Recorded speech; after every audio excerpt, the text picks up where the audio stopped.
Eh bien, bonjour à toutes et tous. Merci à vous d'être présentes et présents en live pour l'intervention de Madame Magali Lavial-Guida, qui est orthophoniste et psychologue et docteur en psychologie également. Bonjour Magali. Bonjour Antoine. Merci d'avoir accepté notre invitation. Merci beaucoup. On est très contents. Vous allez faire une intervention sur l'interaction parent-enfant, comment réguler l'interférence numérique. C'est un sujet qui marche bien puisqu'on a eu énormément d'inscriptions. Alors aujourd'hui, hein, c'est un peu l'usage. Il n'y a pas toujours beaucoup de personnes qui sont présentes en live pendant les webinaires. Donc on remercie toutes les personnes qui sont là. Et il y a beaucoup plus de visionnage en replay ensuite sur Évidemment. YouTube, comme d'habitude. Et je pense qu'il y en aura pas mal parce qu'on a eu beaucoup d'inscrits. Je crois qu'on a eu plus de 400 ou 500 inscrits, ce qui est assez exceptionnel. Donc le sujet est porteur.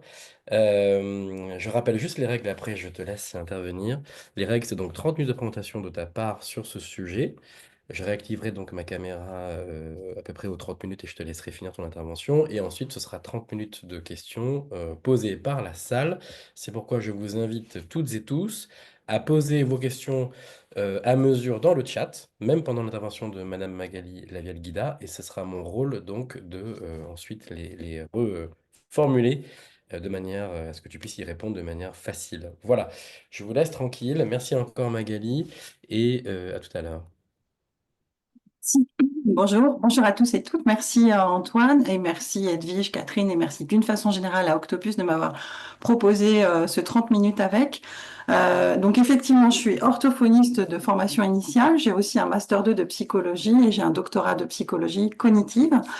Mon champ de spécificité de recherche est plutôt les troubles neurodéveloppementaux en général. J'ai aussi une activité clinique à Saint-Malo, mais je suis régulièrement à Paris pour une charge d'enseignement à Santé Sorbonne Université et un travail de recherche au sein du Centre Ressources Autisme Île-de-France qui maintenant a rejoint la Maison de l'Autisme à Aubervilliers. Et pour finir, j'ai rejoint ponctuellement avec grand plaisir l'équipe de formation Octopus et d'autres organismes, mon but étant de transmettre le plus possible. Donc, pour aujourd'hui, alors pour aujourd'hui, je n'arrive pas à avancer ma diapo. Que se passe-t-il? Excusez-moi.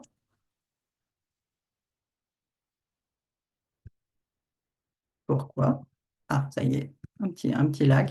Donc, pour aujourd'hui, le propos était de vous parler de l'interférence numérique, ou plus exactement de la technoférence numérique, qui est en fait un terme qui a été proposé par McDaniel et Coynes il y a maintenant une dizaine d'années pour définir ce qu'il en était de l'interférence technologique qui était liée à des phénomènes d'interruption des échanges, souvent interpersonnels bien sûr, par l'usage de la technologie numérique, et ce au sein du couple, mais aussi au sein de la relation parent-enfant et parfois même au sein des relations présentielles professionnelles. Juste un tout petit point de terminologie parce que c'est souvent très lié. Le doom scrolling, vous avez dû en entendre beaucoup parler, et c'est en fait l'idée qu'on peut être happé par différents contenus de nos écrans plus souvent nomades, et on fait défiler du contenu qui est bien souvent anxiogène. Et l'idée que ce soit sans fin était peut-être un peu excessif, mais de fait c'est assez itératif, et on a une habitude qui devient de plus en plus envahissante. Et maintenant, il y a quelques études qui montrent que ça entraîne quand même pas mal de stress et d'anxiété. Pour faire une petite introduction sur pourquoi parler de technoférence, je me suis permise de vous remettre différentes ressources importantes par rapport à l'effet de l'exposition des enfants et des jeunes aux écrans. Je préfère pour ma part, ainsi que d'autres collègues, parler d'usage numérique parce que écran est un terme qui veut un peu dire tout et pas grand-chose. Mais il y a effectivement, comme vous le savez sans doute, une commission qui a été mandatée par le président de la République, une commission scientifique pour pouvoir statuer un peu ce qu'il en était de l'effet de cette exposition aux écrans, des différents usages numériques, de leurs apports, des inconvénients. Si vous regardez tout en bas, il y a écrit le soutien à la parentalité et la formation des adultes doit intégrer la problématique des écrans. Donc je pense que c'est un peu l'objet de notre 30 minutes aujourd'hui. Et puis les nombreuses incertitudes scientifiques qui soulignent le besoin de développer la recherche. Ça, c'est aussi l'idée que oui, il y a des études scientifiques, mais non, il n'y a pas d'effet d'études qui montrent réellement un impact très négatif sur le développement de l'enfant. En revanche, il y a de plus en plus, ce que je veux vous évoquer aujourd'hui, d'études qui commencent à regarder ce qu'il en est des interférences et de la technoférence et de comment finalement ce qu'il en est des effets négatifs des usages numériques, c'est peut-être plus ce qu'il en est de l'usage sur les interactions et sur nos relations aux autres que réellement l'impact de l'écran sur l'individu lui-même. Pour continuer dans les ressources autour de ces usages et de la régulation, je vous ai mis quelques références qui me semblent vraiment importantes. Le premier livre, c'est Votre enfant devant les écrans, ne paniquez pas, qui a été écrit par Nicolas Poirel, qui est professeur de psychologie, qui fait partie du laboratoire Lapsidé, qui est aussi le laboratoire dirigé par Grégoire Borst, qui a fait partie des membres de la commission scientifique. Et c'est un livre qui est très bien fait. Je vous le recommande vraiment, même à prêter à différentes personnes, parce que pour ceux qui ne connaissent pas du tout ce qu'il en est de l'analyse des études scientifiques, c'est très pédagogique. Nicolas Poirel prend vraiment le temps de montrer ce qu'il en est d'une population, d'un effet statistique, et ce de manière très claire. On peut ainsi prendre la mesure de tout l'écart qu'il peut y avoir parfois dans les médias entre voilà, une étude montre que, puis en fait, si on regarde l'étude, elle montre pas tant que ça. Et donc, c'est tout à son honneur d'avoir écrit ce livre très rapidement. Il y a un livre synthèse dans lequel j'ai coécrit un article sur l'effet des usages numériques sur les troubles neurodéveloppementaux. Et pour vous spoiler un tout petit peu, il n'y a pas tant d'études qui montrent un effet quelconque, il y a surtout des études qui montrent l'intérêt d'un usage régulé et les apports des outils de compensation, des outils de communication et même des outils de remédiation. Mais l'intérêt de ce livre, c'est que Séverine Erel, qui est maître de conférence à Rennes 2, ergonome, et puis Anne Cordier, ont voulu rassembler chapitre par chapitre un clinicien, un chercheur et un chercheur clinicien autour de cette thématique et des idées reçues considérées comme des mythes, et ce qu'il en est de la réalité scientifique. Donc chaque chapitre porte sur une thématique intéressante et principale et a été analysé au regard de ce qu'il en est des études scientifiques. C'est un livre dont les bénéfices sont donnés à des associations. Donc, si vous voulez avoir ce qu'il en est des études les plus récentes, il a été publié en 2022. Et je pense que c'est vraiment une référence intéressante à avoir pour soi et pour prêter.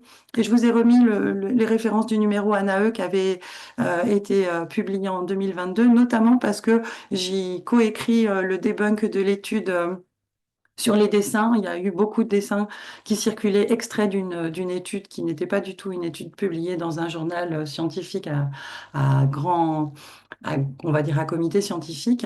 Et donc l'intérêt, c'était de voir justement ce qu'on fait dire à une étude qui au départ est une étude qui regardait ce qu'il en était de l'usage passif du tabac sur le dessin de certains enfants sans avoir d'autres éléments. On voit bien en fait que, il y a un gros écart entre ce que certaines publications euh, ressortent comme petite conclusion et ce qui est fait médiatiquement et ce qui est ensuite redit et retransformé.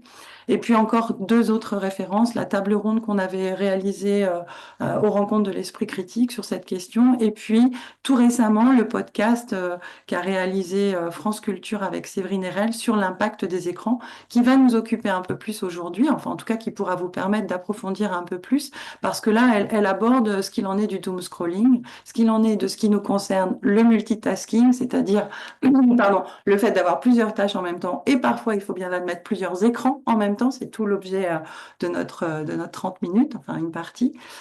Et donc ce sont des séquences assez courtes, je crois qu'il y a 7 épisodes, on peut écouter ça sans regarder, en faisant autre chose, et ça permet quand même d'avoir des informations fondées scientifiquement, et justement d'avoir une information intéressante pour pouvoir réguler ce qu'il en est de l'usage des parents et de nous adultes en situation d'usage numérique.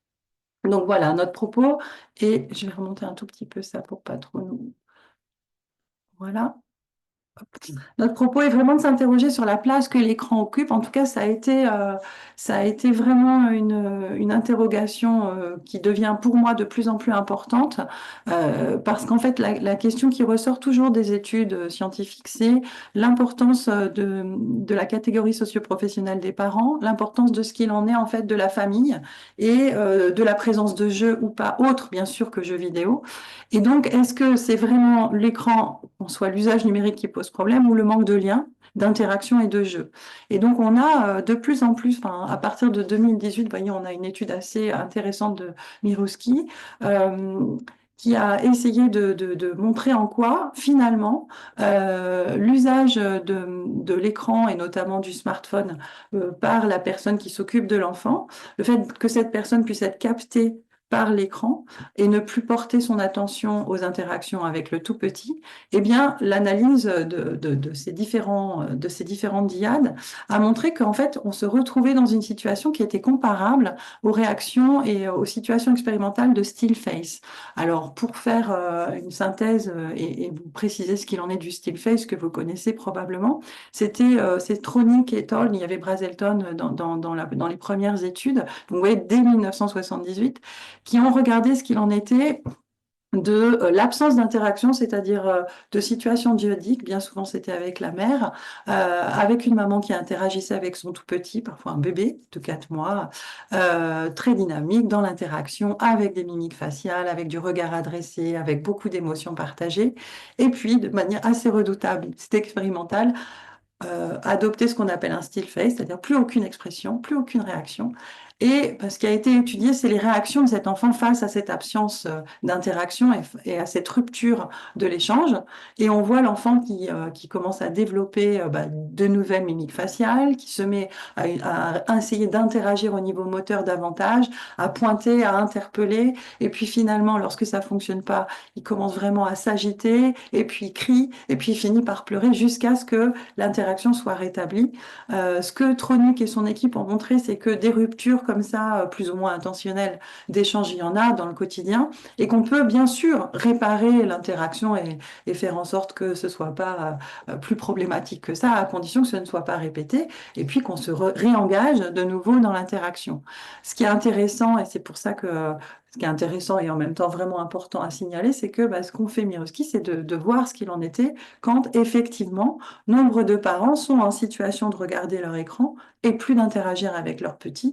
Exactement, ils adoptent exactement un still face, ils sont fixés sur leur écran, ils ne regardent plus, ils ne sont plus dans le regard adressé, il n'y a plus d'émotions partagées et du coup la régulation comportementale et interactionnelle n'est plus en place. Et donc, c'est sur ça, en fait, je pense qu'on a vraiment à travailler, nous, en tant que profession de santé, éducateurs et bien sûr en tant que parents. C'est sur cette idée de prendre la mesure à quel point, quand on est finalement en train de regarder son écran ou dans un usage numérique dans lequel on est engagé, nécessairement, on n'est plus engagé de la même façon dans l'interaction avec la personne qui est avec nous. Et ce qui a été montré dans différentes études assez récentes, c'est que ce type de comportement s'observe aussi dans les aires de jeu, pendant que les enfants jouent. Auparavant, il arrivait que les parents, les nourrices, etc., soient dans l'interaction les unes avec les autres, ou bien même avec les enfants, facilitent les échanges, et puis même donnent des exemples sociaux de modalités d'interaction. Et ce qui ressort là des études récentes, c'est que finalement, dans les aires de jeu, pendant que les enfants jouent, les adultes, bien souvent, sont sur leurs écrans et sont moins dans l'interaction. Donc ça, c'est vraiment une problématique qui commence à être de plus en plus étudiée. C'est également le cas dans les moments de repas ou dans les temps de goûter ou de choses comme ça. Il y a une étude qui a été montrée, donc je remettrai les références, notamment à table dans les lieux de restauration rapide où il peut y avoir des séquences entières. Voilà, par définition, c'est de la restauration rapide, mais bon, la famille prend sa commande, s'installe et puis chaque adulte se met sur son smartphone et finalement pendant tout le temps de repas, il n'y a pas d'interaction ni avec l'enfant ni entre adultes. C'est quelque chose qu'on observe de toute façon. Nous, voilà, on peut être au restaurant, être amené à voir des gens qui finalement sont face à face, mais chacun sur leurs écrans. On a aussi, nous, en tant que cliniciens, dans les salles d'attente auparavant, il y avait, bon, pour ma part, il y a toujours des crayons, des livres et je sollicite beaucoup ce type de temps pour justement, enfin, en tout cas, je propose vraiment à l'ensemble des personnes qui accompagnent leurs jeunes ou leurs enfants d'interagir, de profiter de ce temps un tout petit peu, qui n'est pas souvent long parce que j'essaie d'être ponctuelle, mais en tout cas, quand c'est chez d'autres professionnels où on peut avoir à attendre longtemps, de profiter de ce temps informel pour au contraire rester dans l'interaction, faire autre chose que de partir chacun sur un usage isolé. Donc on a vu ça, il y a aussi de manière assez surprenante ces situations-là qui commencent à être regardées. Alors après, elles ne sont pas analysées de la même façon, mais quand on est dans un spectacle, quand on a un concert, quand on est en situation de regarder un artiste, maintenant, on a quand même parfois à batailler détaillé pour pouvoir regarder vraiment l'artiste parce qu'il y a beaucoup d'écrans qui prennent des photos, qui filment et qui veulent garder une trace de ce qui est vécu, mais qui du coup bah, entravent un peu la réalité de la situation. Donc je pense que c'est vraiment ça en fait qu'il y a maintenant à étudier, à analyser et pour nous en tant que cliniciens et en tant que parents, éducateurs et j'ai même envie de dire citoyens, on a à prendre en compte à mettre en œuvre une vraie vigilance dans ces situations-là alors, il y a toujours un petit lag apparemment, donc Ça marche, tu veux dire que tu as changé de diabo? ouais, Ah, oui, il y a un petit lag, ouais, ça va venir. voilà, ça y est. Et donc, ce que je voulais rappeler, c'était que en tant que professionnel, puisque je pense qu'on est quand même nombreux à être ensemble aujourd'hui en tant que professionnel, mais même en tant que parents, en tout cas, en tant que professionnel, je pense qu'un autre rôle important à évoquer, c'est la place qu'occupent les écrans dans la famille, que ce soit du point de vue physique, c'est-à-dire dans quelle pièce il y en a cuisine, dans la chambre, dans le salon, dans le bureau, ou est-ce qu'on peut faire en sorte que du coup il y en ait peut-être dans certains lieux, et notamment des lieux où on peut échanger autour. Et puis, qu'est-ce qu'il en est de l'organisation autour de ces temps d'écran, combien de temps par jour et sur quel créneau? En fait, cette place-là qu'occupent les écrans et les usages numériques dans les interactions, c'est vraiment celle qui, à mon sens, doit être questionnée.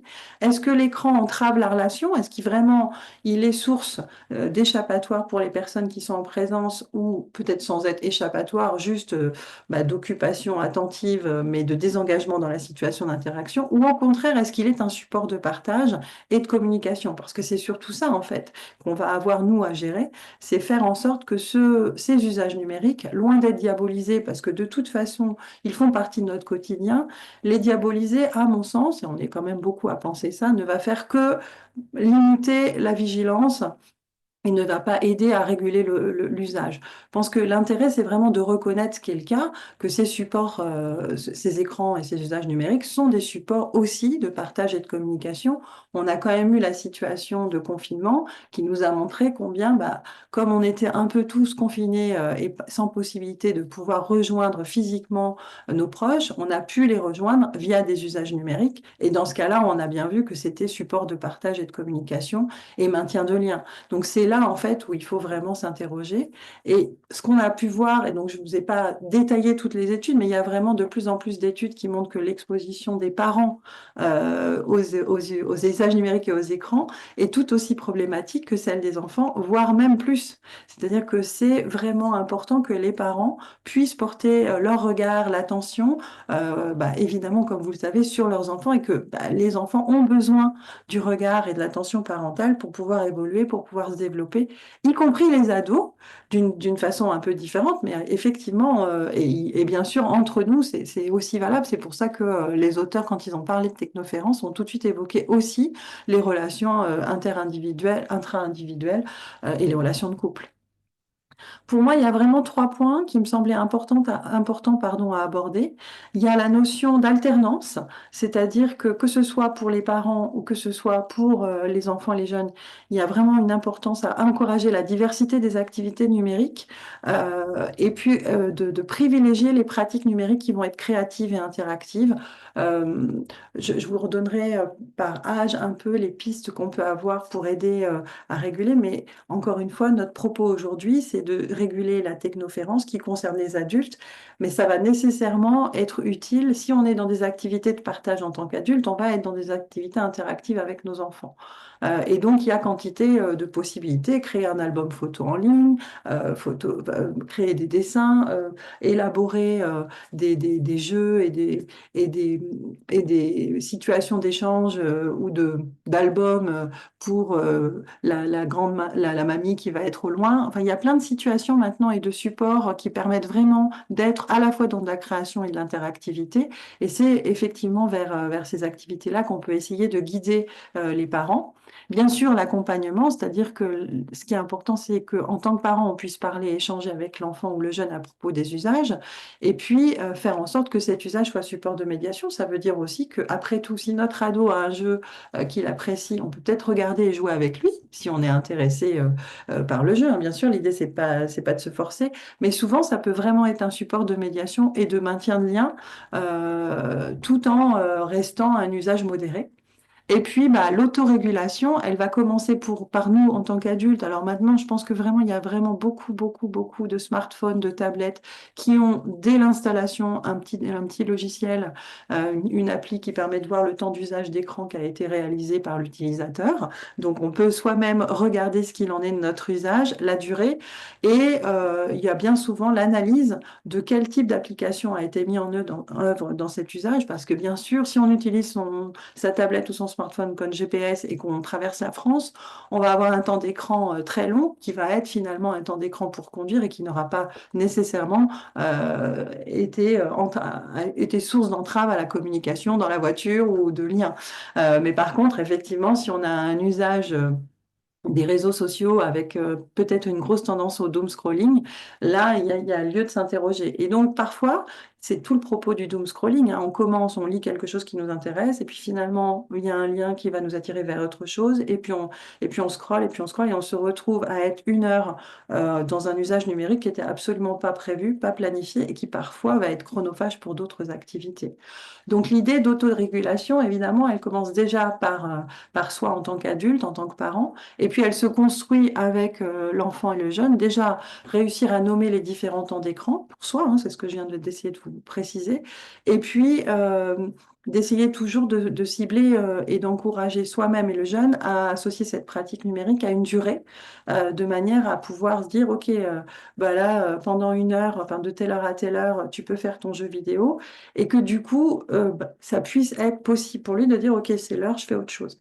Je sais que ça a l'air un peu idéal comme ça, mais ça fonctionne. Il y a quand même beaucoup maintenant de familles qui mettent en œuvre un peu des contrats avec des temps de sortie, de foot, d'activités différentes, et puis du temps de jeux vidéo. La grosse difficulté sur cette histoire d'autorégulation, c'est vraiment réussir à ne pas réenclencher une nouvelle partie à 3 minutes de la fin du temps d'usage. Parce que stopper une partie en cours, c'est très difficile, c'est très frustrant, a fortiori quand on est en pleine adolescence. Donc vraiment, le schéma à proposer en termes d'autorégulation, c'est vraiment de réussir à se dire, OK, si je suis à 2 minutes de mon temps d'usage, il ne faut pas que je réenclenche une partie, il faut que je réussisse à m'arrêter avant de repartir. Voilà, après, il y a toujours une forme de flexibilité à avoir. Parce que forcément, c'est quand même un peu le propre de l'adolescence de transgresser la limite et de déborder un petit peu. Donc, l'idée, c'est vraiment d'essayer dès le plus jeune âge, en fait, de transmettre ces idées de temps diversifié, d'activités totalement différentes et de temps diversifié d'usage au sein même des activités numériques. Et tout ce que je vous dis là, bah, c'est quand même la meilleure façon de pouvoir transmettre aux enfants et aux jeunes nos valeurs, c'est quand même de se les appliquer à soi. Donc, c'est à nous aussi d'avoir cette vigilance-là sur la diversité, l'alternance de nos activités et puis l'autorégulation.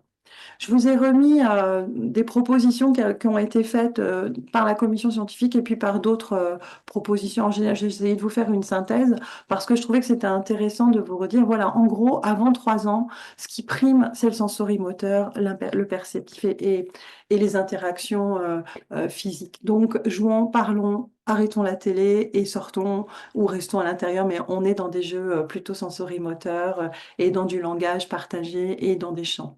De 3 à 6, on peut limiter les écrans, ça commence à être important, mais on peut surtout, et ce qui est même essentiel et ce qui ressort des études, c'est le fait de les partager, d'être en famille, de pouvoir justement être ensemble à regarder un petit dessin animé et de le commenter, de continuer l'histoire autrement, de refaire des continuités avec des petits personnages Playmobil, de servir, de commencer à limiter et à utiliser l'usage numérique comme un support d'apprentissage, d'échange, et puis en étant comme ça dans le partage, on va aussi faciliter l'autorégulation parce qu'on va pouvoir intervenir en disant, bah là, ça y est, on avait dit qu'on regardait ça, maintenant on passe à autre chose. De 6 à 9, c'est vraiment l'âge où les enfants adorent vraiment les activités créatives. Donc, on a vraiment plein de supports maintenant, Photoshop, Paint. Enfin, il y a vraiment beaucoup, beaucoup d'applications qui, pour la plupart, sont gratuites, qui peuvent permettre de créer, de modifier, de jouer avec les écrans, de faire des petits montages. Donc, il y a vraiment moyen d'utiliser ces supports-là de cette façon-là. Et puis, il est à ce moment-là un peu intéressant de commencer à expliquer le fonctionnement d'Internet, l'important de faire attention aux usages privés, de regarder et de commencer à signaler que ben, c'est pas parce qu'on le voit que c'est une réalité, que quelqu'un peut avoir mis une photo qui correspond pas à qui elle est vraiment, et que bah, parfois on met sur les réseaux sociaux en avant des éléments, des informations, d'une part qui sont pas toujours vraies, mais surtout aussi parfois qui valorisent et qui correspondent pas tout à fait à la réalité. Donc, savoir toujours essayer de transmettre à cet enfant de savoir faire un pas de côté. Et bah, bien sûr, l'importance de fixer des règles familiales qui éloignent les mobiles, je veux dire, les écrans nomades pendant les repas. Ça, c'est pour moi vraiment un point extrêmement important. Alors, c'est le côté et psychologue et orthophoniste. Je pense que vraiment, il y a trop de repas et c'est quelque chose qui m'a interpellée parce que c'est quelque chose qui est signalé beaucoup par les personnels qui travaillent en crèche ou par les médecins qui travaillent en PMI. Il y a beaucoup de jeunes parents qui effectivement trouvent que l'enfant est plus réceptif, va plus facilement manger, par exemple, à la cuillère s'il y a un dessin animé qui est mis ou une comptine. Et du coup, ça va instaurer une forme de rituel qui va finir par être une forme de d'attente. Et il va plus y avoir de repas facile et interactif possible sans écran. Et ça, c'est vraiment un souci parce qu'on a dans ce cas-là introduit euh, un usage qui est devenu plus important que le fait d'être ensemble, de savourer, de goûter. Et d'être vraiment dans justement la perception de ce qu'on peut être en train de manger. Donc, je pense qu'il y a vraiment quelque chose qui est important à commencer par soi, hein, c'est d'éloigner les usages numériques pendant les repas, et notamment évidemment les repas pris en commun, mais même seul, c'est-à-dire qu'on est quand même plus présent à ce qu'on savoure quand on n'est pas en train d'être sur écran. C'est valable pour, je vous dis sur écran, mais c'est valable pour aller. C'est-à-dire que l'idée, c'est vraiment d'être quand même assez présent à ce qu'on fait. Et quand on est en train de partager un repas ou de prendre un repas, c'est quand même mieux d'être à ce qu'on fait. Donc l'idée, c'est vraiment de réussir à s'abstenir d'avoir cet usage numérique pendant les repas. Et je sais que là, je pointe quelque chose qui n'est pas simple parce qu'il y a quand même beaucoup de familles qui mangent devant le journal de 20 heures ou qui, voilà, donc c'est quelque chose, je pense, qui est instauré depuis longtemps. C'est quelque chose qui pose plus problème maintenant parce qu'avec les usages d'écran nomades, c'est plus un seul écran qui est allumé pour tous, c'est parfois plusieurs autour de la table, et puis quelqu'un qui regarde le 20 heures et d'autres qui font autre chose parce que le 20 heures les intéresse pas. Mais ça interroge sur effectivement ce qu'on a envie de faire comme échange autour d'un repas.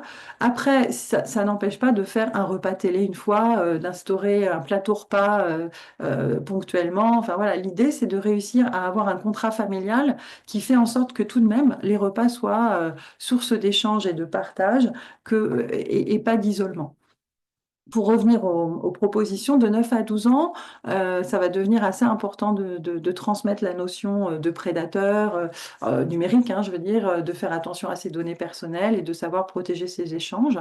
Donc, pour ce point-là, je remettrai des sources, mais il y a l'Observatoire de la parentalité et de l'éducation numérique, l'Open, qui propose pas mal de petites vidéos, y compris pour informer les parents, parce qu'on n'est pas toujours informé de tout ce qui peut arriver. Et puis, il y a un point dont je ne vous ai pas toujours parlé, mais là, je vous parle de technoférence, c'est-à-dire de parents qui vont avoir un usage, ou d'adultes, qui vont avoir un usage numérique qui va gêner l'interaction en présentiel. Mais il y a aussi certains parents qui vont pas du tout être informés, qui vont pas connaître cet usage. Là, on est plus dans une fracture culturelle, une fracture numérique, qui convient aussi d'accompagner parce que finalement, c'est quand même important pour pouvoir réguler de connaître. Donc, vous voyez que cette histoire de technoférence, elle est assez complexe en tant que professionnel de santé à aborder, mais elle est riche et je pense que c'est vraiment une source de régulation qui va devenir essentielle. Après 12 ans, comme vous le savez, il va y avoir un usage qui va être extrêmement, beaucoup plus important. L'idée, ça va vraiment de pouvoir rester disponible. Euh, Ce qui ressort des études, là je vous renvoie au livre que je vous ai cité, notamment au chapitre écrit par Séverine Erel et Corentin Gontier. Finalement, les réseaux sociaux, ils sont pas si maléfiques que ça. Ils peuvent être source de harcèlement, mais c'est pas la majorité. La plupart du temps, ils ont plutôt un effet qui permet d'augmenter le lien, le sentiment d'être en groupe et qui est important à l'adolescence. Mais son usage problématique, là effectivement, il interroge et cet usage problématique est souvent correspondant à une situation réelle qui est devenue insupportable, des situations de maltraitance, des situations compliquées. Donc voilà, ça c'était les éléments sur lesquels je pensais qu'il était important de vous transmettre des pistes, parce que ça va être important en tant qu'adulte et en tant que parent de transmettre ces éléments-là, mais vous voyez qu'on peut évidemment réfléchir à son usage personnel au travers des contrats et des propositions qu'on fait. Pour, je regarde là, j'y suis presque, c'est parfait. Pour refaire un point sur ce qui me semble vraiment important, l'idée c'est vraiment d'apprendre les différents usages numériques pour mieux savoir s'en passer. C'est-à-dire qu'on sait maintenant que ces usages influent sur des notions et des aptitudes clés, les regards, les partages émotionnels, les interactions. On oublie à quel point adulte, enfant, ado, être humain, on a vraiment une importance essentielle du ressenti sensoriel et de la perception. On est des êtres de perception. C'est pour ça que parfois ces usages numériques nous happent parce que attentionnellement, ils vont nous proposer des images, des musiques, des choses qui vont nous attirer. Mais le sensoriel, physique, présentiel est essentiel pour notre épanouissement et ça l'est aussi bien sûr pour les enfants. L'importance du lien interpersonnel, c'est aussi ce qui fait que ces usages numériques nous ont envoyés, c'est qu'ils nous maintiennent, comme je vous le disais, aussi en lien à distance. Mais la question, elle est qu'est-ce qu'on fait de nos ressources attentionnelles? Qu'est-ce qu'on fait de nos ressources temporelles et comment on gère ça? On est vraiment en fait dans un système sur lequel il faut qu'on apprenne à réguler les différentes données et on a l'attention, le temps et puis ce qu'il en est du lien interpersonnel avec les notions de perception et de ressenti. Pour finir, je vous présente cette infographie qu'on a réalisée en 2018 peu de temps après qu'il y ait eu l'alerte médiatique du docteur Ducanda. Alors, j'ai pas pris le temps de vous évoquer longtemps parce que c'était pas l'objet par rapport aux effets des écrans, mais on sait maintenant vraiment que, enfin, on le savait déjà avant, les troubles du spectre de l'autisme sont décrits depuis avant 1943, il n'y avait pas d'écran. Donc, il n'y a pas d'effet, comme le rappelait la HS en 2018 et comme les nouvelles études le montrent. Il n'y a pas d'éléments dans la littérature scientifique qui permettent de faire un lien entre une exposition à un usage numérique et l'apparition de troubles du spectre de l'autisme. En 2018, avec Estelle Crespi et puis Barour, qui est un ancien patient à moi et qui est devenu infographiste, et sa coach, on a décidé de réaliser cette infographie pour rappeler justement tout ce que je viens de vous dire, c'est-à-dire apprendre les différents usages. Et c'est ce que vous avez sur la partie les écrans, c'est pas méchant. On peut faire des jeux vidéo, on peut faire du dessin, on peut faire des vidéos, on peut regarder la télévision, on peut faire aussi des photos, des films. Et puis vous voyez qu'on a mis un point important qui est la régulation, réguler le temps. On peut jouer, mais on n'oublie pas de faire des pauses. Et quand on part de cette situation d'usage numérique, on peut s'occuper autrement. Alors vous avez vu, on a fait exprès de mettre une bulle, on va dehors parce que c'est important effectivement de respirer, de bouger et d'avoir des activités physiques. C'est une vraiment des études, enfin ce sont les études les plus probantes, c'est l'effet sur le sommeil et l'obésité, c'est-à-dire le fait de devenir plus sédentaire quand on est dans des usages numériques problématiques. Donc à l'inverse, ayons un usage régulé et puis n'oublions pas d'aller dehors, de se balader, de prendre des photos en extérieur, de jardiner. Pour ce qui est à l'intérieur, il y a quantité d'activités qui n'ont pas nécessité d'écran. Faire la cuisine, dessiner, écouter de la musique, aller à la bibliothèque, prendre des livres, faire des jeux de société, des jeux de plateau. On peut jouer sur écran, mais on peut aussi jouer, voilà. Et donc tous ces moments-là, en fait, ce qui nous semblait important de rappeler, c'était que l'essentiel, c'est qu'on partage, en fait, qu'on soit dans du usage numérique ou qu'on soit dans une occupation autrement, c'est qu'on partage. Et vous voyez que l'importance de prendre en compte et de réguler cette technoférence, c'est ça, c'est qu'elle va nuire au partage et à l'interaction qui va être importante de maintenir. Voilà, je crois qu'on est presque dans les temps. On est dans les temps. Ah, 10% d'erreur, on est parfaitement dans les temps. Merci beaucoup, Magali. C'était très clair. J'ai beaucoup aimé l'articulation que tu as faite, les sources de référence, quelques éléments scientifiques et puis des recommandations d'usage. C'était C'est parfait pour ce format 30 minutes avec. Oui. Tout le monde peut remercier Magali dans le chat si vous le souhaitez. Merci beaucoup. C'est vraiment très très clair.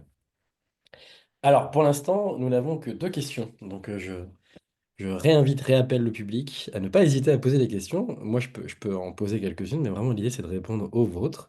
Et puis, Magali, je ne vais pas parler à ta place, mais je pense que tu ne redoutes pas les questions qui peuvent être éventuellement un peu provoques ou problématiques. Au contraire, je pense que c'est... D'une façon générale, je redoute pas grand-chose, mais peut-être c'est une forme d'inconscience, hein. Alors, c'est pas un groupe de parole non plus, c'est un webinaire, mais... C'est ça.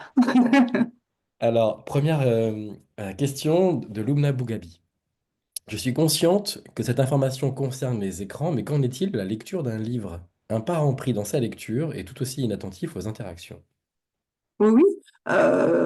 Il est clair que les phénomènes d'interférence, il y en a dans plein d'autres activités. À partir du moment où, en tant que parent, on va avoir son attention totalement captée à autre chose qu'à l'interaction avec son enfant, nécessairement, il y a une forme d'interférence. La différence, c'est que quand on est pris dans un livre, ben, dans l'absolu, quand on est pris dans un livre, on va faire la démarche de l'ouvrir, on va se poser, on va ouvrir le livre, et puis à un moment donné, on va le fermer. L'écran, il peut popper, c'est-à-dire qu'il y a ces phénomènes de notification dont j'ai effectivement peut-être pas assez parlé. Ça, c'est vraiment, je pense, un des conseils à se donner, à faire tous, c'est enlever les notifications qui font qu'on est occupé à quelque chose. D'un seul coup, paf, on a une notification, on s'arrête pour aller voir ce qui se passe. Et là, il y a interférence, alors qu'on n'avait pas décidé de lire ou de... Voilà. Donc, vous avez raison, il y a plein de phénomènes, il y a plein de fois où les parents ne vont pas être pleinement 100% attentifs à leur enfant. Et c'est un peu humain. Et voilà. La différence, c'est quand effectivement c'est très récurrent et puis quand ça devient envahissant à cause du doom scrolling, qu'on a moins avec un livre, mais on peut être happé par un livre, hein, c'est sûr. Ça arrive, ça arrive fréquemment quand les parents aiment beaucoup lire, oui, c'est vrai. Merci. On a une longue remarque et question aussi de Caroline Leterme qui nous écrit: On sait, notamment via les études, que les inégalités socio-économiques sont très prégnantes et importantes concernant les effets négatifs des usages numériques sur le développement de l'enfant. Les recommandations sur les temps d'échange, contrats ou autres régulations en famille sont-elles très trop idéales vis-à-vis de ce public? Alors, c'est vraiment intéressant que vous souligniez ça parce que je suis complètement d'accord. On le sait, mais on le dit pas. On le dit pas parce que c'est délicat, en fait, à évoquer, parce que ça semblerait stigmatiser certaines catégories de la population. Là où je vous rejoins, c'est qu'effectivement, c'est aussi pour ça qu'on a fait cette infographie qui pouvait être ludique, etc., qu'on peut mettre dans les salles d'attente et tout, et qu'il faut accompagner. Il n'y a pas beaucoup de mots. Vous voyez, il n'y a pas. Parce que l'idée, c'est effectivement, il y a beaucoup d'éléments très informatifs qui permettent de réguler pour des personnes qui vont déjà accéder à l'information. Et puis celles qui effectivement sont dans des catégories socioprofessionnelles ou qui ont un accès à l'écrit pour des tas de raisons limitées vont avoir moins accès. Donc pour le coup, là je vous rejoins, il y a vraiment un travail à faire. Et pour autant, les études montrent ça parce que c'est aussi des familles euh, qui vont dire, bah, en fait, je le laisse sur écran parce que, par exemple, je parle pas bien le français, là au moins il va apprendre. Ou moi, je connais pas bien ce qu'il en est des nombres et tout ça. Puis là, comme ça lui donne. Et c'est là où nous, effectivement, on a un travail, et je pense que c'est un gros sujet. C'est aussi la question qui se pose, je ne l'ai pas beaucoup évoqué, mais pour renvoyer à un webinaire précédent sur les écrans qu'Octopus avait organisé, il y avait une médecin qui avait souligné à quel point maintenant dans les salles d'accouchement, parfois, fréquemment, la première chose que voyait un bébé en sortant du ventre de sa mère, c'était un écran à côté de la tête de son père, mais quand même un écran. Et ça, c'est vraiment une forme générale. Si vous voulez, je pense que plus ça va aller, plus on va trouver les catégories socio-professionnelles et les tranches d'âge. Parce que je pense qu'il y a des générations de parents qui sont jeunes, qui ont grandi avec cet usage numérique très présent et qui n'en prennent pas complètement la mesure de l'envahissement interactionnel et qui n'ont pas été accompagnés vers ça. Et pour le coup, je suis d'accord avec vous, il faut réussir à transmettre au plus près et en n'étant pas trop idéal, mais ça veut dire que ça passe par des formations, des infographies pas trop chargées, pas trop de mots, et puis essayer de pas trop culpabiliser, sinon on ne peut pas être entendu. Et du coup, tu réponds un peu à la deuxième partie de la question de Madame Le Terme qui dit bah, du coup, comment approcher, atteindre, sensibiliser les familles. Donc, tu l'as dit par des infographies. Et elle pose une autre question. Elle dit: est-ce qu'il existe des pistes et des projets concrets? Donc, pour Alors, sensibiliser ces familles. pardon, je t'ai coupé, du coup, j'ai pas entendu. Non, pardon, j'imagine du coup dans l'idée de pouvoir approcher et sensibiliser ces familles. Oui, il y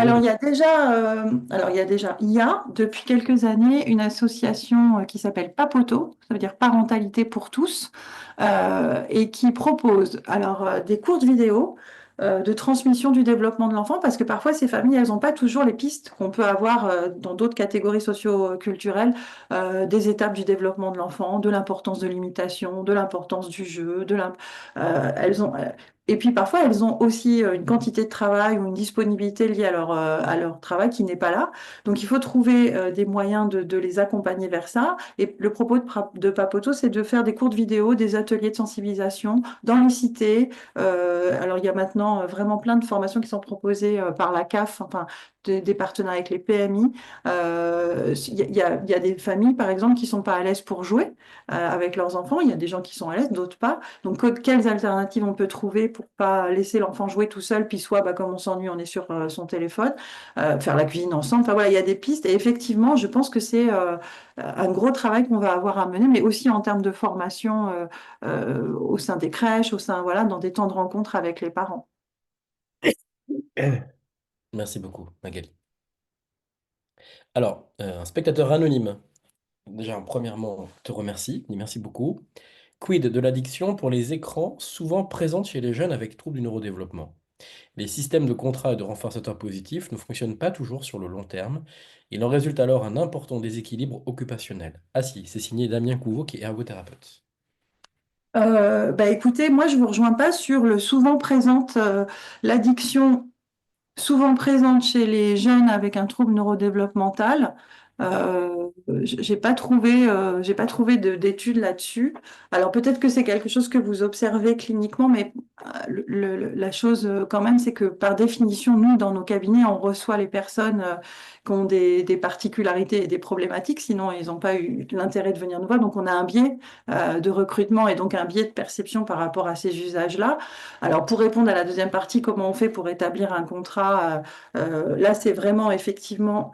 Moi, je trouve que ça rejoint notre thématique du jour. Je trouve que parfois, il faut quand même interroger ce qu'il en est avec les parents, comment c'est géré à la maison et que font les parents. Est-ce que tout le monde n'est pas finalement tranquille de chacun sur son usage numérique? Ce qui peut encore une fois se comprendre, hein, l'idée, c'est de pas être culpabilisant. C'est pour réussir à établir un contrat. Il faut réussir à poser les problématiques avec le système familial, en fait. Ça peut pas être que le jeune qui a un TND, et d'abord, lequel? Parce que si peut-être que vous référez à un trouble de l'attention avec ou sans hyperactivité, peut-être que vous référez à un trouble du spectre de l'autisme, est-ce que vous référez à des troubles plus spécifiques du langage écrit ou du langage oral? Euh, Moi, dans mon activité, je reçois vraiment des enfants, des adultes, des ados et tout type de TND, et pas que, mais j'ai pas noté cet usage addictif. J'ai noté parfois des conflits avec les ados quand il y a des interruptions, justement comme j'évoquais, c'est-à-dire le parent dit bon ben maintenant ça suffit, tu viens à table. Sauf que l'horaire du dîner il a changé, il a été avancé, que ça a mangé le temps de jeu, que la partie est pas finie et que là ça clash. Donc souvent une des façons de pouvoir réussir à réguler, c'est d'essayer de faire une analyse de la situation pour voir à quel moment dans l'organisation il y a eu quelque chose qui peut être, qui n'a pas été respecté ou qui peut être mis en œuvre pour être respecté.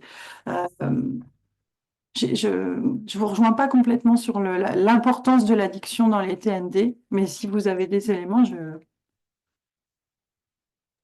Merci Magali. Ah, je te rappelle que tu es filmé et enregistré. Les livres et affiches de Serge Tisseron, pardon, sont-ils encore d'actualité? Merci Il de a- me rappeler que je suis enregistrée. Bon, écoutez, je n'ai pas lu tous les livres de Serge Ticheron, mais de mémoire, le 369 et pas loin de la synthèse que je vous ai proposée là, qui elle-même est une synthèse par une équipe belge, qui elle-même est une synthèse de propositions canadiennes. Enfin, au final, on finit par se retrouver autour des grandes étapes du développement et des usages du numérique qu'il faut réguler. Donc, est-ce qu'ils sont encore d'actualité?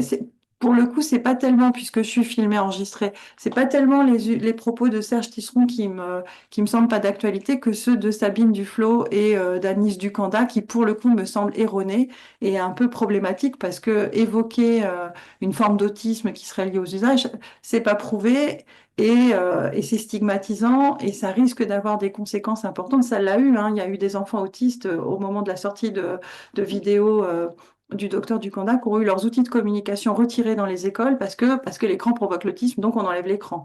Donc, il y a vraiment une nuance à avoir. Et donc, je pense qu'en tout cas, je n'ai pas le sentiment que les livres enfin, les propositions d'adaptation, j'ai pas lu tous les livres de Serge Tisseron, donc je présume qu'il y a des analyses autour du lien et de la personne qui me correspondraient pas forcément parce que moi je suis cognitiviste et pas psychanalyste, mais par contre, les étapes 3, 6, 9, etc., ça me semble tout à fait respectable. Ouais, absolument. Petite parenthèse, il y a même des données qui montrent que les écrans peuvent être utiles pour des enfants avec autisme. Absolument, absolument. C'est tout l'objet du chapitre du livre où on a montré qu'effectivement, et même on commence maintenant à avoir pas mal d'études qui sont en cours, on n'a pas les résultats, mais pour les enfants qui sont dyslexiques, et on commence à travailler aussi sur les troubles spécifiques de la cognition mathématique. Donc voilà, c'est des supports, c'est des outils, ça doit le rester. Si on diabolise, on va pas réussir à réguler davantage. Mais je pense que l'interrogation qu'on doit avoir, c'est notre propre usage en tant qu'adulte et en tant que parent. Ça, c'est vraiment quelque chose qui m'interroge beaucoup. On le voit de plus en plus. Merci beaucoup, Magali. Question de Valérie Grasset. Question sur les jeux vidéo et les images violentes, les contenus autant que le temps. Comment amener des parents à changer les habitudes? Euh, Pour le coup, je trouve que la réponse est dans votre formulation. Je crois qu'on ne peut pas réussir à amener les parents à changer les habitudes des ados. Il faut réussir à amener les ados. Et que du coup, effectivement, il faut que les parents, ce que je m'étais, accompagnent et restent disponibles. Alors, c'est facile. Je sais bien que j'ai un discours un peu idéal, mais le propos, vous savez, alors pour le coup, je vous renvoie vraiment vers les travaux de Séverine Erel et dans les podcasts, elle évoque cette problématique des jeux vidéo et de la violence et dans le livre également. Il y a pas de lien. Dans toutes les études, à chaque fois, on incrimine quand il y a des drames avec un ado violent on incrimine les jeux vidéo, mais la plupart du temps, c'est une autre problématique qui s'est posée. En revanche, il n'empêche qu'effectivement, il y a une vraie régulation à avoir autour des graphismes. Et là, pour le coup, je pense il va falloir interroger la loi. Enfin, il y a moyen de légiférer autour de ce qui est proposé. C'est un peu le cas, mais pas assez. Là-dessus, je pense que c'est pas que les parents. Sur la régulation de l'usage en lui-même, je pense que il faut vraiment complètement enfin, il faut réussir à rendre l'ado un peu plus dans l'autorégulation, et ça passe par avant en fait. C'est-à-dire que ce qui est difficile pour certains parents, c'est que bah, ils n'ont pas vu venir le truc et que maintenant, une fois qu'ils sont ados, c'est plus compliqué. C'est vraiment dès la petite enfance qu'on peut essayer de travailler l'autorégulation. Néanmoins, je pense aussi qu'on peut montrer un peu l'exemple. Bah, les parents jouent pas forcément aux jeux violents, mais certains, si. Merci beaucoup, Magali. Stéphanie Noyal, elle nous pose une question vraiment de vide parental, quoi. Je suis confronté à une difficulté de pouvoir réguler le temps d'écran de mon ado parce qu'il a beaucoup de cours et d'exercices sur son ordinateur. Il est en cinquième et du coup, il zappe de jeux à ses devoirs. Et si je ne suis pas derrière, j'ai du mal à réguler.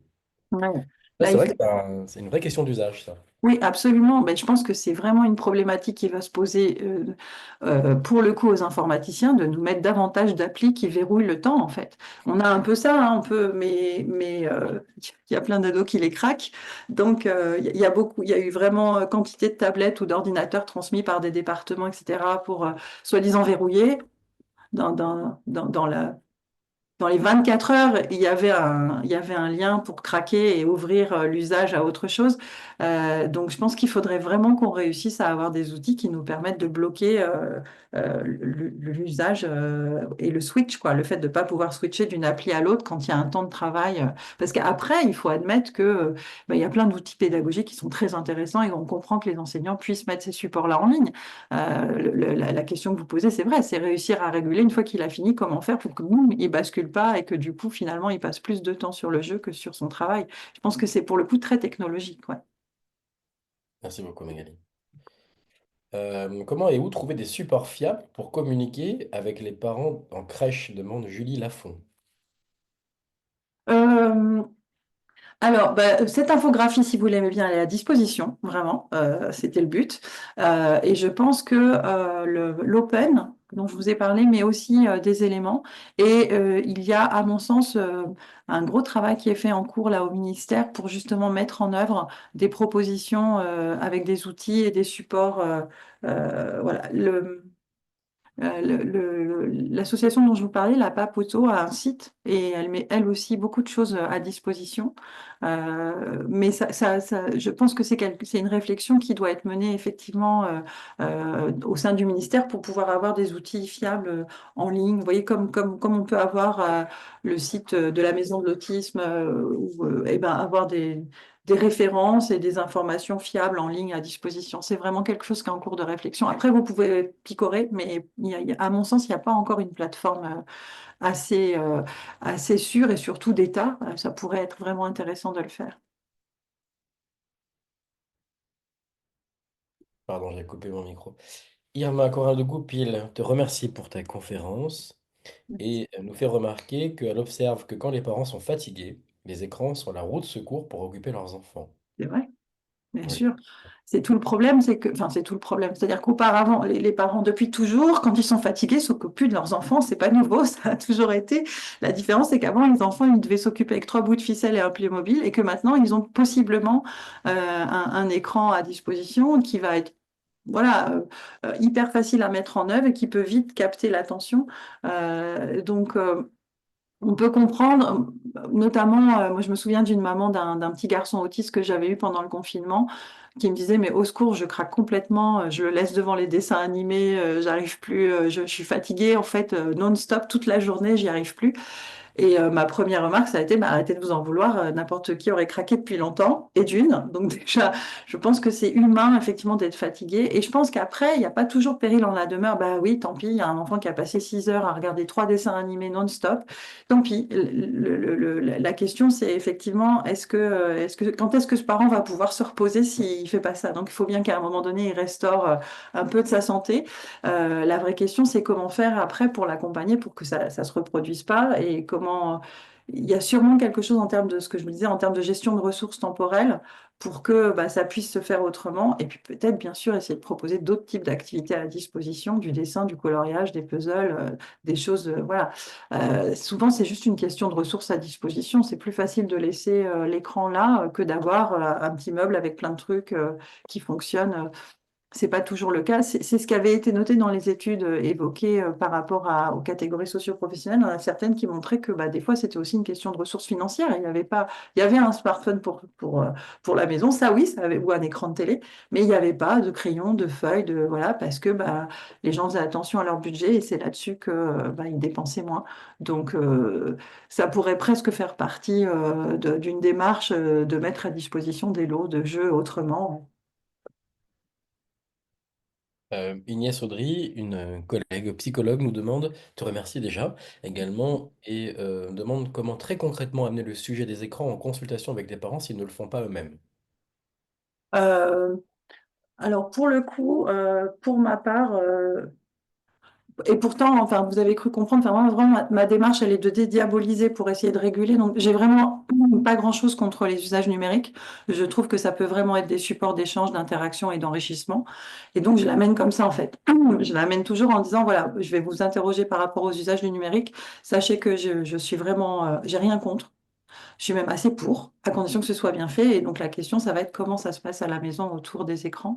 Euh, je sais que j'ai des collègues qui ont quelques questions types et ça mériterait réflexion en fait. Est-ce qu'on pourrait pas réfléchir à un outil effectivement qui permettrait de poser cette thématique de manière ciblée par rapport au temps d'usage, par rapport à la diversification des activités, par rapport à la régulation et à l'autorégulation. Euh, Honnêtement, quand les parents ne l'abordent pas, bah, je l'aborde. Ça me semble un point important parce que souvent il y a une question autour des interactions quand on, enfin, du lien quoi, quand on reçoit. Alors pour le coup j'ai une double activité, mais que ce soit orthophonie ou psychologie, c'est difficile maintenant de faire sans la question de l'usage numérique parce que ça fait vraiment partie de nos vies. Donc de la même façon que je pose la question du sommeil et de l'alimentation, je pose la question de l'usage numérique. Euh, Clotilde Sorin, elle nous écrit, si aucun lien n'a été établi entre exposition des écrans et troubles du neurodéveloppement, l'usage des écrans peut-il tout de même accentuer certains troubles, par exemple le trouble de l'attention ou de la mémorisation? De même, l'autorégulation ne peut-elle pas être plus difficile chez des enfants porteurs de TND et présentant une intolérance à la frustration?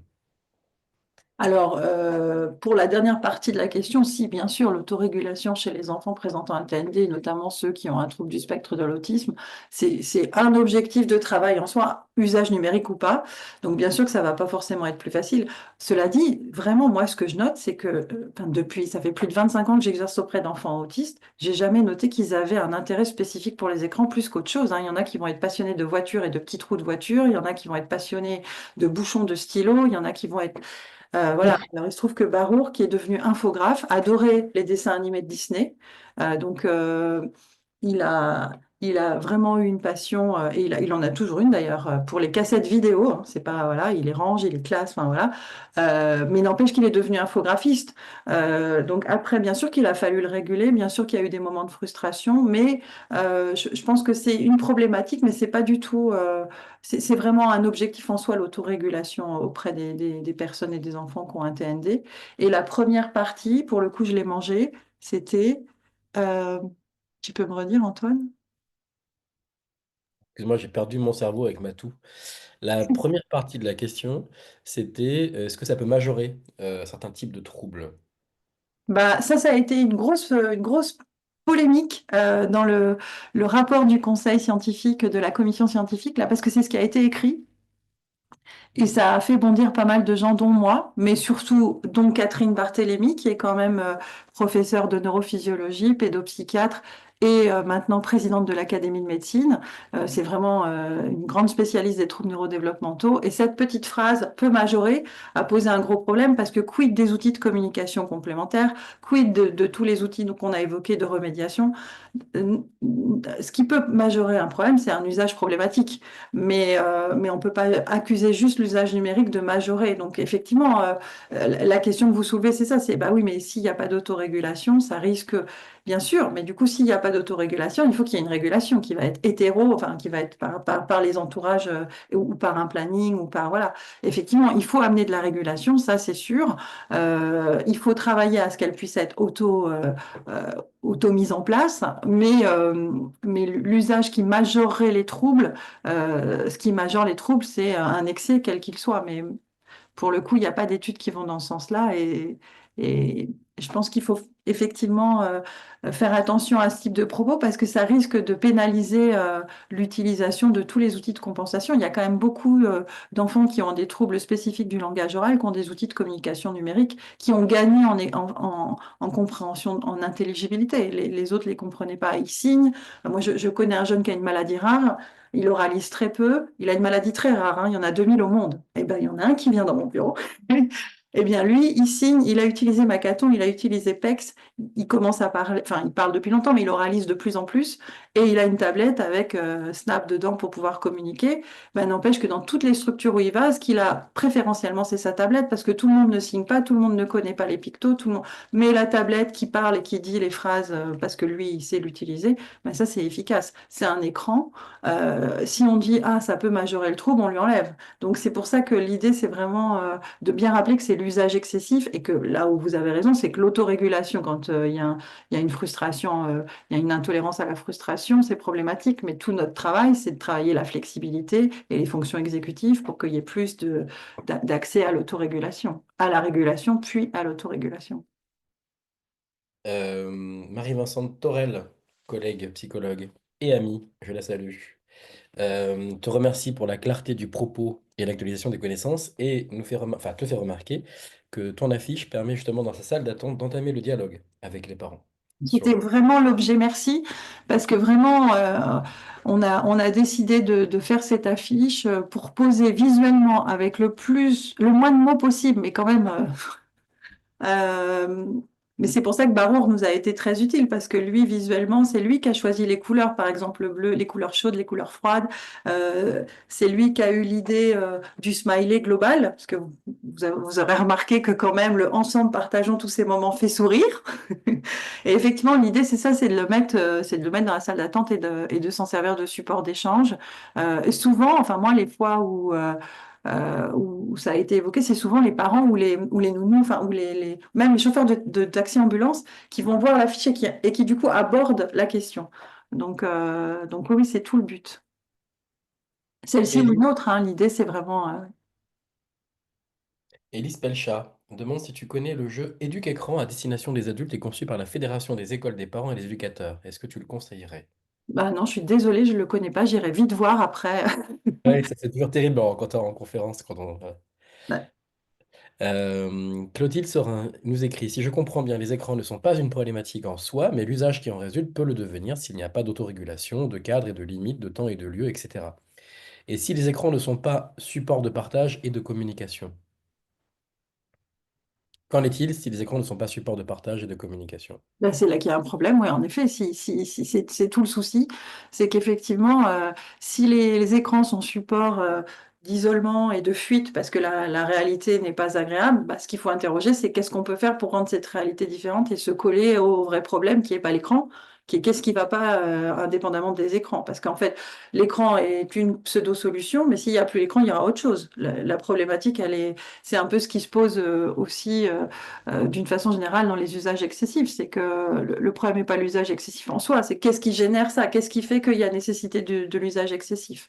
Je voulais revenir sur le jeu que je ne connais pas là.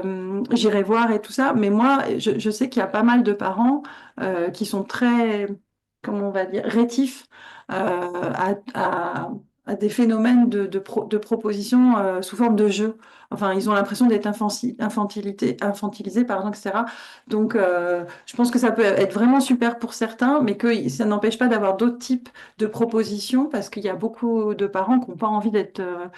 Euh, D'abord, j'ai vraiment, par exemple, à titre personnel, j'ai du mal avec le terme de guidance. Je préfère partenariat parce que je trouve que même des parents qui n'ont pas beaucoup de connaissances ou qui vont avoir une forme d'humilité en disant, mais moi, j'ai pas votre formation, etc., ils ont quand même une expertise qui est la leur par rapport à leur quotidien et leur famille. Et je pense que si on établit un partenariat avec un respect réciproque je pense qu'il y a plus moyen d'être entendu que de faire quelque chose un peu en top-down, en descendant. Donc après, voilà, je pense que c'est une proposition intéressante, mais ça me semblerait pas suffisant.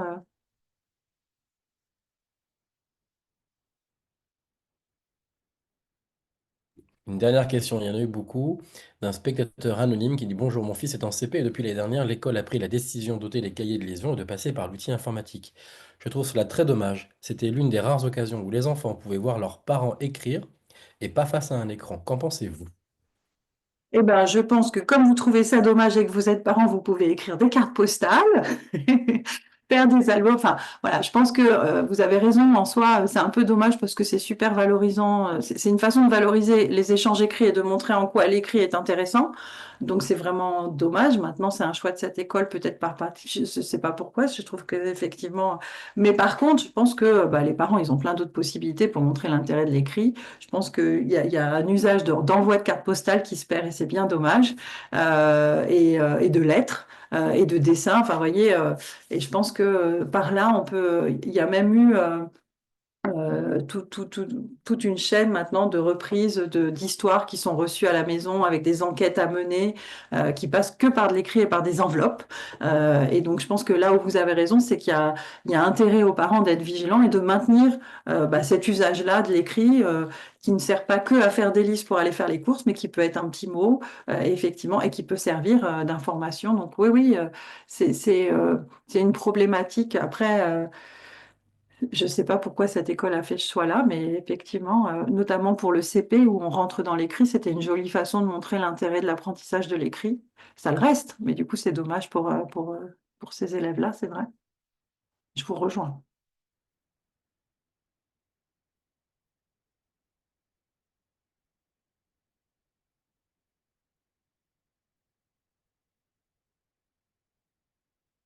Il n'y a plus de micro, je t'entends pas. Ah bah zut, c'était super ce que je suis en train de dire en plus. Je disais merci beaucoup Magali. Je reprenais les propos de Lubna Bougabi qui te remercie pour la présentation claire et bienveillante. On a eu énormément de questions, on a eu beaucoup de personnes en live, elle a eu du succès et c'est mérité. Merci beaucoup d'avoir fait cette intervention. Je pense qu'on fera attention à mettre des liens dans la vidéo YouTube sur les supports que tu as recommandés. Si tu en as d'autres, d'ailleurs, on pourra les insérer. Ouais. Oui, oui, je voulais compléter, bah, notamment, je sais pas qui sont les inscrits et quel est leur intérêt pour les références scientifiques, mais j'aime bien les mettre. Donc, j'essaierai de vous mettre les liens complets vers les articles Voilà. Et puis j'ai évoqué Papoto, je ne l'ai pas mis dans mes ressources. Donc voilà, il y a des choses effectivement complémentaires. Euh, Si tu nous les envoies, on les mettra en description de la vidéo. Donc merci encore beaucoup. Si vous avez encore quelques minutes, vous pouvez noter dans votre agenda, là tout de suite, maintenant, que le prochain 30 minutes avec sera avec Madame Catherine Vanham, qui est logopède en Belgique, spécialiste de gestion mentale, et qui viendra animer un webinaire intitulé Apprendre, ça s'apprend, le jeudi 24 avril à 12h30. Donc notez-le dans vos tablettes ou sur vos cahiers en papier. Merci encore Magali. Et puis avant de partir, un chaleureux et amical bonjour à Marie, ma collègue d'Octopus, qui n'a pas pu être là avec nous aujourd'hui pour co-animer ce webinaire. À très bientôt. Merci encore Magali. Merci à vous pour votre présence et votre fidélité. Au revoir. avec plaisir, merci. Au revoir.